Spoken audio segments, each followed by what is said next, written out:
di dalam surat Ibrahim, Allah Subhanahu wa taala bercerita tentang Nabi Ibrahim dan Allah bercerita tentang umat Nabi Ibrahim alaihi salam.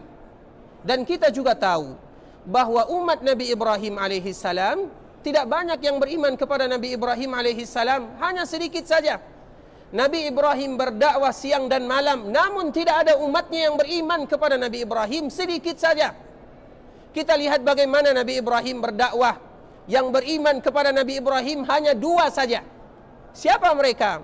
Yang pertama adalah istrinya Sarah.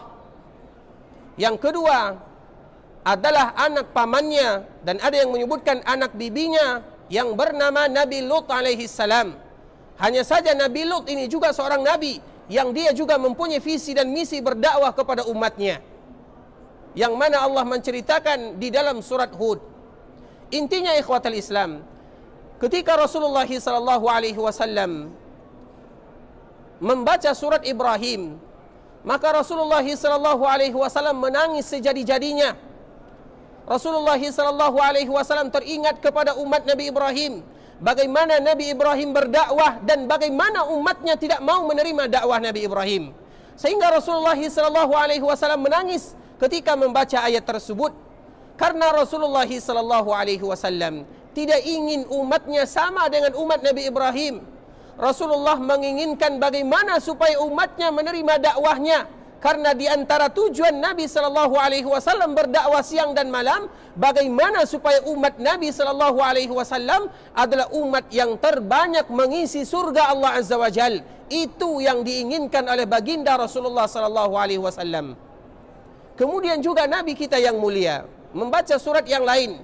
Nabi membaca surat Al-Maidah, terakhir surat Al-Maidah, yang mana di sana diceritakan tentang Nabi Isa alaihi salam. Ketika Nabi kita membaca surat Al-Maidah, Nabi juga menangis. Kenapa Nabi kita menangis, ikhwatal Islam? Karena Nabi tahu bagaimana dakwahnya Nabi Isa alaihi salam. Sedikit di antara umat Nabi Isa yang beriman kepada Nabi Isa. Bahkan ada di antara umat Nabi Isa yang ingin membunuh nabinya. Dan Nabi SAW tidak menginginkan yang demikian. Nabi ingin agar umatnya menerima dakwah Nabi SAW, sehingga Nabi menangis ketika membaca surat Al-Maidah dan membaca surat Ibrahim. Kemudian ikhwatal Islam, ketika Rasulullah SAW menangis sejadi-jadinya, maka Allah Subhanahu wa taala memerintahkan kepada malaikat Jibril untuk turun kepada Rasulullah SAW. Allah mengatakan kepada malaikat Jibril, "Wahai Jibril, turun kamu tanya kepada Muhammad kenapa dia menangis." Dan Allah lebih mengetahui kenapa Nabi kita menangis. Namun Allah ingin memberitahukan kepada kita semuanya kenapa Nabi kita menangis. Kemudian malaikat Jibril turun bertemu dengan Nabi SAW. Kemudian malaikat tersebut bertanya kepada Nabi kita yang mulia, "Ya Muhammad, ma yubkik?" Hai Muhammad, apa yang membuat engkau menangis? Maka jawaban Rasulullah SAW tidak lain tidak bukan adalah ummati, ummati, ummati. Hai Jibril, sesungguhnya yang membuat aku menangis adalah umatku. Aku khawatir mereka tidak menerima dakwahku. Aku khawatir dan aku takut kalau seandainya mereka dimasukkan oleh Allah Subhanahu wa taala di dalam neraka. Rasulullah SAW memikirkan dan senantiasa memikirkan kita sebagai umatnya. Kemudian malaikat naik kembali kepada Allah Azza wa Jal, dan Allah tahu apa yang dijawab oleh Rasulullah SAW. Hanya saja Allah Subhanahu wa taala ingin memberitahukan kepada kita semuanya. Maka Allah Subhanahu wa taala mengatakan kembali yang kedua kepada malaikat Jibril, "Wahai Jibril, turun kamu kepada Muhammad, katakan kepadanya, ya Muhammad, inna sanurdika fi ummatika wala nasu'uk." Wahai Muhammad, kata Allah Azza wa Jal, kami akan membuat engkau bangga terhadap umatmu dan kami tidak akan pernah mengecewakan kamu, kata Allah Subhanahu wa taala. Dan ini merupakan kabar gembira ikhwatul Islam untuk kita kepada atau untuk kita sebagai umat Rasulullah sallallahu alaihi wasallam, ketahuilah Rasulullah sallallahu alaihi wasallam berjuang siang dan malam bagaimana supaya dakwah ini tersebar, dan bagaimana umat yang terbanyak itu adalah umat Rasulullah sallallahu alaihi wasallam, dan pada akhirnya bagaimana supaya umat yang terbanyak masuk ke dalam surga adalah umat Rasulullah sallallahu alaihi wasallam, sehingga Allah menyebutkan kepada nabi kita yang mulia, inna sanurdika fi ummatik wala nasu'uk, wahai Muhammad, kami akan membuat engkau bangga terhadap apa yang dilakukan oleh umatmu. Sehingga ketahuilah ikhwatal Islam bahwa 2/3 daripada surga isinya adalah umat Rasulullah sallallahu alaihi wasallam, dan semoga kita termasuk di antara yang 2/3 tersebut. Dan ini merupakan perjuangan baginda Rasulullah sallallahu alaihi wasallam. Rasulullah sallallahu alaihi wasallam sangat sayang kepada kita sebagai umatnya. Rasulullah sallallahu alaihi wasallam sangat cinta kepada kita sebagai umatnya. Segala sesuatu dilakukan oleh Rasulullah sallallahu alaihi wasallam demi kita sebagai umatnya. Bahkan Rasulullah sallallahu alaihi wasallam menyebutkan, kullu ummati yadkhulunal jannah, bahwa sesungguhnya umatku mereka masuk ke dalam surga, illa man aba, kecuali mereka-mereka yang enggan. Qalu wa man ya'ba ya Rasulullah, maka para sahabat bertanya, ya Rasulullah, siapa pula yang tidak mau masuk surga? Siapa yang enggan tersebut? Maka Nabi sallallahu alaihi wasallam menyebutkan, man ata'ani dakhalal jannah wa man asani faqad aba. Barang siapa yang taat kepada Nabi sallallahu alaihi wasallam, dia tahu tentang nabinya, dia belajar tentang agama yang dibawa oleh Rasulullah sallallahu alaihi wasallam, dia tahu tentang sejarah Nabi sallallahu alaihi wasallam, dia tahu tentang sunnah Nabi sallallahu alaihi wasallam, faqad man ata'ani dakhalal jannah, barang siapa yang taat kepada Nabi maka mereka pasti masuk surga. Wa man asani, dan barang siapa yang jauh dari nabinya, barang siapa yang tidak mau belajar tentang agama yang dibawa nabinya, barang siapa yang tidak mau mempelajari hadis-hadis yang disebutkan nabinya, faqad aba, mereka inilah yang enggan masuk ke dalam surga Allah Azza wa Jal. Jadi kembalinya atau semuanya dikembalikan kepada diri kita ikhwatal Islam, supaya kita masuk ke dalam surga Allah Subhanahu wa taala. Maka kita wajib mengenal tentang Nabi kita yang mulia sallallahu alaihi wasallam, dan kita wajib belajar tentang agama yang disampaikan oleh Rasulullah kepada kita semuanya, karena visi tujuan kita semua tidak lain tidak bukan bagaimana kita masuk ke dalam surga dan berkumpul bersama Rasulullah sallallahu alaihi wasallam. Allahumma salli ala Muhammad wa ala ali Muhammad kama sallaita ala Ibrahim wa ala ali Ibrahim innaka Hamidum Majid. Allahumma barik ala Muhammad wa ala ali Muhammad kama barakta ala Ibrahim wa ala ali Ibrahim innaka Hamidum Majid. Ikhwatal Islam, saudara kaum muslimin, para tamu Allah rahimani wa rahimakumullah. Pada kesempatan yang berbahagia ini, kita akan melanjutkan pembahasan yang malam tadi sempat tertunda, yaitu pembahasan tentang sesuatu yang dilakukan kaum muslimin ketika mereka datang ke kota Madinah. Dan kemarin telah kita membahas bahwa yang pertama kali kita lakukan adalah datang ke masjid Rasulullah sallallahu alaihi wasallam. Kemudian kita juga dianjurkan datang ke Masjid Quba. Kemudian yang ketiga, kita kemarin menyampaikan di antara salah satu yang dianjurkan kepada kita ketika kita datang ke kota Madinah adalah berziarah ke perkuburan Nabi sallallahu alaihi wasallam. Itu adalah sesuatu yang dilakukan kaum muslimin ketika mereka datang ke kota Madinah. Ikhwatal Islam, kita semuanya tahu bahwa Rasulullah sallallahu alaihi wasallam dia meninggal pada hari Senin di waktu duha tanggal 12 Rabiul Awal, dan semua para ulama mereka mengatakan ijma', dan ijma' itu merupakan dalil.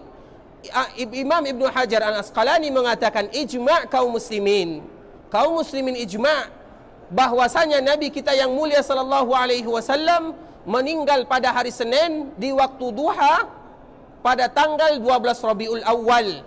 Jadi tanggal 12 Rabiul Awal adalah hari di mana Allah mengambil kekasihnya yang mulia sallallahu alaihi wasallam, dan hari ini adalah hari yang paling sedih dirasakan oleh orang-orang yang ada di Madinah secara khusus dan dirasakan oleh kaum muslimin secara umum. Tanggal 12 ini adalah tanggal di mana Allah Azza wa Jal mengambil nabinya sallallahu alaihi wasallam. Dan kemarin kita juga menyebutkan bahawa Rasulullah sallallahu alaihi wasallam meninggal di rumah Aisyah radhiyallahu taala anha, dan seluruh para nabi di mana mereka meninggal, di situ mereka dikuburkan. Makanya Nabi sallallahu alaihi wasallam dikuburkan di rumah Aisyah. Rasulullah sallallahu alaihi wasallam meninggal di rumah Aisyah, maka Rasulullah sallallahu alaihi wasallam wajib dikuburkan di rumah Aisyah dan tidak boleh dipindahkan. Haram bagi kaum muslimin untuk memindahkan jasad Nabi sallallahu alaihi wasallam, karena Nabi berbeda dengan kita. Bahkan ketika Nabi sallallahu alaihi wasallam ingin dimandikan oleh para sahabat, maka para sahabat ini mereka tidak tahu apa yang harus mereka lakukan. Apakah mereka harus membuka pakaian Rasulullah sallallahu alaihi wasallam sama dengan ketika mereka memandikan sahabat-sahabat yang lain, atau bagaimana? Mereka tidak tahu. Karena ini Nabi sallallahu alaihi wasallam, Nabi punya kekhususan yang tidak dimiliki oleh manusia-manusia yang lain. Ketika Nabi sallallahu alaihi wasallam dimandikan oleh sahabat-sahabat Rasulullah sallallahu alaihi wasallam, maka mereka tidak tahu apa yang harus mereka lakukan. Sampai-sampai ikhwatul Islam, Allah memberikan kepada para sahabat ilham, sehingga semua para sahabat ketika mereka tidak tahu apa yang mereka lakukan, Allah berikan kepada mereka tidur. Jadi semua para sahabat itu tertidur. Ketika mereka tertidur, maka terdengar suara, mandikan Nabi sallallahu alaihi wasallam dengan bajunya dan jangan dibuka baju Nabi sallallahu alaihi wasallam. Jadi apa maksudnya? Nabi sallallahu alaihi wasallam berbeda dengan yang lain. Nabi dimandikan dengan bajunya, sedangkan kita dimandikan dibuka pakaian kita semuanya. Nah, Nabi begitu juga ketika Nabi meninggal, maka wajib Nabi dikuburkan di mana dia meninggal, dan tidak boleh kita rubah, dan kita tidak boleh kita pindahkan perkuburan Nabi sallallahu alaihi wasallam, dan tidak boleh kita alih, karena di mana Nabi meninggal di situ dia dikuburkan. Ini poin yang harus kita ketahui semuanya, bahwa Nabi berbeda dengan manusia yang lainnya. Dan kita juga tahu bahwa Rasulullah sallallahu alaihi wasallam meninggal di rumah Aisyah. Nabi sallallahu alaihi wasallam meninggal di rumah Aisyah. Dan kita juga sampaikan bahwa rumah Aisyah itu bukanlah masjid. Rumah adalah rumah dan masjid adalah masjid. Jadi semua kita tahu bahwa Nabi meninggal di rumah Aisyah dan dikuburkan di rumah Aisyah, dan Nabi tidak pernah dikuburkan di dalam masjid. Kita ulang lagi ikhwatul Islam, bahwa Nabi meninggal di rumah Aisyah, dan di mana Nabi meninggal di sana dia dikuburkan. Dan ketika Nabi meninggal di rumah Aisyah, maka Nabi wajib dikuburkan di rumah Aisyah. Dan ketahuilah bahwa Nabi dikuburkan di rumah Aisyah dan Nabi tidak pernah dikuburkan di dalam masjid. Bisa dipahami sampai di sini? Karena Nabi meninggal di rumah Aisyah, dan rumah Aisyah di zaman Nabi itu bukan termasuk masjid. Itu adalah rumah ibunda kita Aisyah radhiyallahu taala anha, yang mana dia tinggal di sana bersama suaminya yang tercinta Rasulullah sallallahu alaihi wasallam. Dan kita ketahui bahwa Aisyah adalah istri yang paling dicintai oleh Rasulullah sallallahu alaihi wasallam. Jadi dapat kita ambil kesimpulan bahwa Nabi meninggal dan dikuburkan di rumah Aisyah, dan Nabi tidak pernah dikuburkan di dalam masjid. Kenapa kita sebutkan yang demikian? Karena masjid dengan perkuburan dua hal yang tidak bisa disatukan. Dan kita tidak boleh kita tidak boleh menjadikan Nabi sebagai panutan kita di dalam masalah ini. Kenapa? Karena Nabi berbeda dengan manusia biasa. Nabi sallallahu alaihi wasallam ketika dia meninggal wajib dikuburkan di sana. Sedangkan kita di mana kita meninggal, kita boleh dikuburkan di mana saja. Nah, dari sini disebutkan oleh para ulama bahwa antara masjid dengan perkuburan dua hal yang tidak boleh disatukan, kecuali perkuburan Nabi sallallahu alaihi wasallam. Kenapa? Karena itu Nabi, sedangkan kita manusia biasa, bukan Nabi.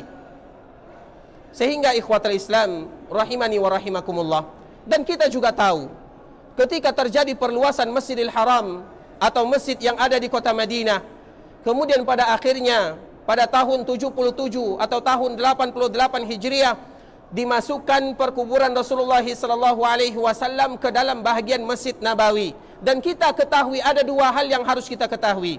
Yang pertama, Masjid Nabawi yang menentukan adalah Allah Azza wa Jal. Yang menentukan di mana posisi Masjid Nabawi Allah Azza wa Jal. Bukankah ketika Nabi datang ke kota Madinah, kemudian Nabi ingin membangun masjid, maka apa cara yang dilakukan oleh Rasulullah SAW? Dan semua kita tahu, Rasulullah SAW mengatakan kepada sahabat Ansar, karena semua mereka menginginkan agar masjid dibangun di rumahnya dan di tanahnya, supaya tidak terjadi pertikaian di antara para sahabat, maka Rasulullah SAW membiarkan unta berjalan. Dan semua kita tahu, ketika unta ini berjalan, di mana dia berhenti, maka di situ masjid akan dibangun. Dan ini di antara hikmah Allah Azza wa Jal. Dan kita ketahui, unta tidaklah berhenti kecuali dengan perintah dari Allah Azza wa Jal. Karena yang menentukan tanah haram adalah Allah Azza wa Jal. Dan dengan hikmah Allah Azza wa Jal, bahawa seluruh tanah haram dan 3 masjid yang dianjurkan kita untuk berkunjung ke sana, semuanya ditentukan oleh binatang atau hewan yang dipilih oleh Allah Subhanahu wa Ta'ala. Makanya tanah Madinah kita mengetahui di mana posisinya melalui hewan unta, sebagaimana tadi yang telah kita sebutkan. Begitu juga di tanah haram yang ada di Mekah, bagaimana cara Allah menentukan melalui burung, yaitu burung merpati. Nah, begitu juga di Baitul Maqdis, bagaimana Allah menentukan di sini dibangun Baitul Maqdis, yaitu dengan perantara burung juga, yaitu burung gagak, sebagaimana yang disebutkan oleh Imam Ibnu Athir rahimahullahu ta'ala. Intinya, tanah haram ini yang menentukan adalah Allah Azza wa Jal. Tidak ada andil kita sebagai manusia yang menentukan dan mengubah-ubah dan memindahkan tanah haram. Haram adalah haram, Masjid Nabawi adalah Masjid Nabawi, dan yang menentukan lokasinya adalah Rasulullah sallallahu alaihi wasallam. Yang menentukan lokasinya adalah Allah Azza wa Jal. Kemudian ikhwatal Islam, kita tahu Masjid Rasulullah sallallahu alaihi wasallam adalah sesuatu yang sifatnya permanen. Kemudian perkuburan Nabi sallallahu alaihi wasallam sifatnya juga permanen. Perkuburan Nabi sallallahu alaihi wasallam sampai kiamat tidak boleh dirubah dan tidak boleh dipindahkan. Itu hukum untuk Nabi sallallahu alaihi wasallam. Sedangkan Masjid Nabawi sampai kiamat pun tidak boleh dirubah posisinya dan tidak boleh dipindahkan. Kalau diperluas silahkan, namun dipindah tidak boleh sampai hari kiamat. Karena itu Allah yang menentukan. Nah, sekarang kita bawa ke daerah kita. Perkuburan Nabi sallallahu alaihi wasallam adalah perkuburan yang permanen. Sedangkan perkuburan kaum muslimin, boleh tidak kita memindahkan perkuburan kaum muslimin? Boleh atau tidak? Karena tidak ada jaminan bahwa perkuburan kaum muslimin wajib dikuburkan di mana mereka meninggal, tidak. Ini khusus untuk Nabi sallallahu alaihi wasallam. Sedangkan selain Nabi sallallahu alaihi wasallam, siapapun dia selain Nabi sallallahu alaihi wasallam, ketika mereka meninggal, maka mereka boleh dikuburkan di mana saja. Mereka boleh dikuburkan dan bahkan boleh dipindahkan perkuburannya. Sedangkan Nabi sallallahu alaihi wasallam tidak demikian adanya. Nah, begitu juga dengan masjid. Masjid Nabawi adalah masjid yang permanen. Boleh enggak kita memindahkan Masjid Nabawi? Tidak boleh. Sedangkan masjid di luar, misalnya ada masalah dengan tanah masjid, yang mewakafkan tanah tersebut, mengambil kembali alih masjid tersebut, sehingga terjadi percekcokan antara masjid dengan pemilik tanah. Apa yang harus dilakukan? Maka dipindahkan masjidnya. Boleh enggak masjid kita dipindahkan? Boleh. Sedangkan Masjid Nabawi boleh tidak dipindahkan? Dua hal ini ikhwatal Islam. Masjid Nabawi sesuatu yang tidak boleh dipindahkan. Perkuburan Nabi sesuatu yang tidak boleh dipindahkan. Tidak sama dengan manusia yang lainnya. Kalau seandainya ada orang yang dikuburkan di daerah masjid, di dalam masjid, atau di pekarangan masjid, tidak boleh kita kiaskan dengan Nabi Muhammad sallallahu alaihi wasallam, karena dua hukum yang berbeda. Nabi tidak boleh dipindahkan perkuburannya, sedangkan manusia yang lain boleh dipindahkan perkuburannya. Yang kedua, masjid Rasulullah sallallahu alaihi wasallam tidak boleh dipindah, sedangkan masjid yang lainnya boleh dipindahkan. Jadi dua hal yang tidak boleh dikiaskan. Kenapa? Karena masjid dan perkuburan dua hal yang tidak bisa disatukan. Oleh karenanya ikhwatal Islam, dari muqaddimah yang mulia ini, kita mengetahui bahwa memang terutama awal-awal Allah Subhanahu wa taala mengutus para nabi dan para rasulnya, ketahuilah bahwa yang paling diwanti-wanti di dalam agama, terutama masalah perkuburan. Di sini banyak kaum muslimin yang mereka keliru di dalam memahaminya. Kita dianjurkan untuk berziarah ke perkuburan kaum muslimin. Dianjurkan, semuanya ijma' para ulama mengatakan yang demikian, bahwa kita dianjurkan berziarah ke perkuburan kaum muslimin. Namun yang harus kita ketahui, kita tidak boleh meminta doa kepada orang yang sudah dikuburkan. Bahkan Nabi kita sallallahu alaihi wasallam, dia pernah menyebutkan dalam sebuah hadisnya, "Idza sa'alta fas'alillah wa idza ista'anta fasta'in billah." Kalau seandainya kalian ingin meminta sesuatu, minta kepada Allah. Kalau seandainya kalian ingin minta pertolongan, minta hanya kepada Allah. Siapa yang mengatakan demikian? Nabi sallallahu alaihi wasallam. Nabi menganjurkan kepada kita sebagai umatnya, "Idza sa'alta fas'alillah wa idza ista'anta fasta'in billah." Kalau kalian ingin meminta, minta anak, minta diampunkan dosa, minta keturunan, minta banyak rezeki, minta hanya kepada Allah Azza wa Jal. Wa idza ista'anta fasta'in billah. Dan kalau seandainya kalian ingin minta pertolongan, minta hanya kepada Allah Azza wa Jal. Nabi sallallahu alaihi wasallam tidak pernah mengatakan minta kepada diriku, tidak. Nabi sallallahu alaihi wasallam memerintahkan kita datang langsung kepada Allah. Apapun permasalahan yang kita hadapi di dalam kehidupan, ketahuilah Allah Maha Hidup.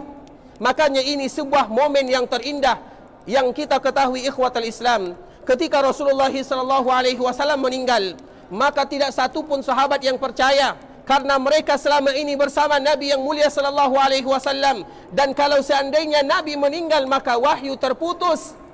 Kemudian ketika Nabi meninggal,